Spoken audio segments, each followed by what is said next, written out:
شمار قربانیان زمین‌لرزه شدید شمال افغانستان به بیش از 200 نفر رسیده است. مرکز این زمین‌لرزه 7.5 ریشتری که در عمق 200 کیلومتری زمین رخ داد، در نزدیکی فیض‌آباد در ولایت بدخشان گزارش شده و علاوه بر شمال افغانستان بخشی از پاکستان و هند را نیز لرزانده است. مقام‌های ولایت تخار که یکی از مناطقی است که زمین‌لرزه افغانستان در آن رخ داده، نیز از مرگ 12 دانش آموز دختر خبر دادند که در زمان فرار و در پی ازدحام جان باختند.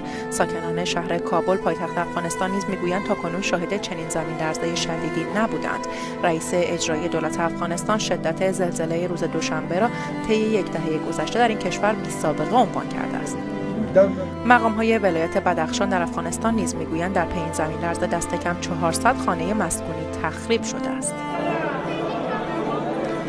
یکی از زلزله زدگان میگوید: در حال عبادت بودم که زمین‌لرزه رخ داد و دیوارها و شیشه‌ها فرو ریخت. 2 تا از فرزندان فامیل من در این حادثه مجروح شدند. بیشترین خسارت‌های ناشی از این زمین‌لرزه در استان‌های شمالی پاکستان در ناحیه چیترال گزارش شده. این زمین‌لرزه شهر سیناگار هند را نیز لرزاند و بسیاری از مردم این شهر وحشت‌زده به خیابان‌ها آمدند.